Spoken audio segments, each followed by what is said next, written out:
नमस्कार, कशा आहात सगळ्याजणी? चला तर मग आज कुठली रेसिपी आहे ती बघूया. रेसिपीला सुरुवात करूया. तर इथं आज चैत्र एकादशी असल्यामुळे मी साबुदाण्याची खिचडी बनवणार आहे. तर गॅस चालू करून गॅसवरती पॅन ठेवलेला आहे.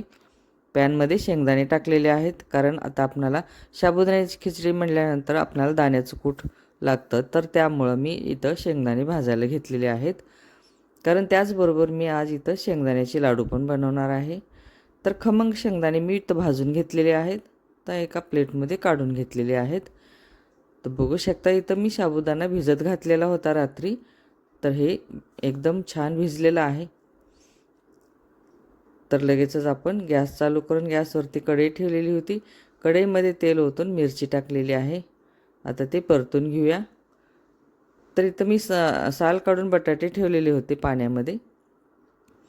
तर ते पाण्यामधले बटाटे आपण काढून घेऊया. फोडी केलेले आहेत. आता हे फोडणीमध्ये घालायचे आहेत आपल्याला. मिरचीबरोबर आता हे थोडंसं फ्राय करून घेऊया, परतून घेऊया. तर आता आपल्याला इथं काय करायचं आहे, मीठ घालायचं आहे थोडंसं, त्यामुळं बटाटा मऊ होतो लवकर. तर इथं चवीपुरतं मीठ टाकलेलं आहे. त्याला परतून घेऊया. आता टाकायचं आहे साबुदाणा भिजलेला. लगेचच दाण्याचं कूट टाकायचं आहे आणि हे सगळं मिक्स करून घ्यायचं आहे.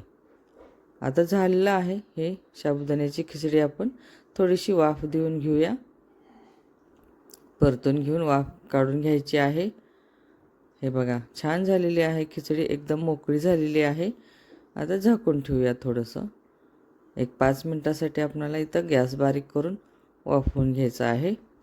तर इथं लगेचच मी शेंगदाणे आहेत ना, तर मिक्सरला टाकून गूळ शेंगाचे लाडू बनवणार आहे. तर हे वाटून घेतलेलं आहे बघा कूट. त्यामध्ये गूळ घालायचा आहे. मिक्स आता करून परत मिक्सरला फिरून घ्यायचे. तर झालेलं आहे.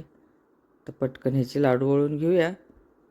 हे बघा, झालेलंच आहे हे मस्त लाडू बनवण्यासाठी. ते एका प्लेटमध्ये काढून घेतलेलं आहे. आता बनवायचेत लाडू. ते झालेले आहेत लाडू पण मी बनवले. प्लेट केलेली आहे. थोड्याशा पापड्या तळलेल्या आहेत साबुदाण्याची खिचडी, गूळ शेंगाचा लाडू आणि साबुदाण्याची पापडी आणि बरोबर ताक आहे. तर तुम्हाला कशी वाटली माझी आजची ही डिश? तर चला, आवडली असेल तर नक्की कमेंट करा, शेअर करा, सबस्क्राईब करा. सबस्क्राईब करायला अजिबात विसरू नका. तर हे डिश मी चैत्र एकादशीला बनवलेली आहे. तर तुम्हाला आवडली असेल तर नक्की कमेंट करा, शेअर करा, सबस्क्राईब करा.